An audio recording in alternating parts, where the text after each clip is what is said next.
একবার ফেসবুকের মেমোরিতে আসা একটা পুরনো পোস্টের কমেন্ট বক্সে গিয়ে দেখি খুব পরিচিত একজন মানুষ এখন আর ফ্রেন্ড লিস্টে নেই।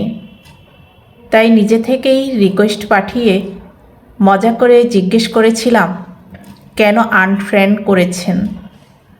ভেবেছিলাম উত্তর আসবে, আরে না, ভুলে গিয়েছিলাম কিংবা খেয়ালই করিনি।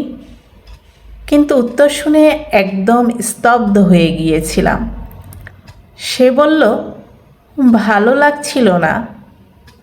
পরে জানতে পারলাম আমার করা কোনো এক কমেন্ট তার পছন্দ হয়নি।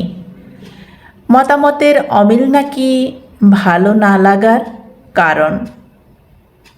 মাথায় শুধু একটাই প্রশ্ন ঘুরছিল, এতদিনের ভালো সম্পর্কের দরুন এতটুকু জানার সুযোগ কি আমি ডিজার্ভ করতাম না?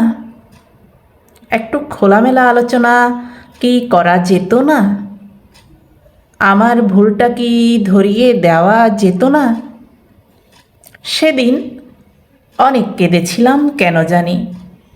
আর সেদিনেই বুঝেছিলাম যারা সত্যিকারের আপন ভাবে তারা ভুল ধরিয়ে দেয়, পাশে থাকে, রাগলেও ফিরে আসে। আর যারা আপন নয় তারা যে কোনো এক ফাঁকে দূরে সরে যায়, বারবার চলে যাওয়া শুধু বাহানা খোঁজে। তাই জীবনে কে আপনার ভুল ধরিয়ে দিচ্ছে সেটাই আসলে গুরুত্বপূর্ণ। কে সব কিছুতে তাল মিলাচ্ছে তা নয়। যারা পাশে থেকে শুধরে দেয়, ধমক দেয়, তারাই সত্যিকারের আপন। তাদেরকে ধরে রাখুন। আর যারা সামান্য ভুলে দূরে সরে যায় তাদেরকে যেতে দিন।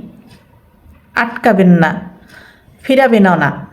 জীবন থেকে মেকি ভালোবাসা দেখানো মানুষগুলোর চলে যাওয়াটা খুব দরকার। এদের কাছে হাজারবার আপনি নিজেকে প্রমাণ করলেও তারা প্রতিবার আপনাকে ভুল হিসেবেই দেখবে।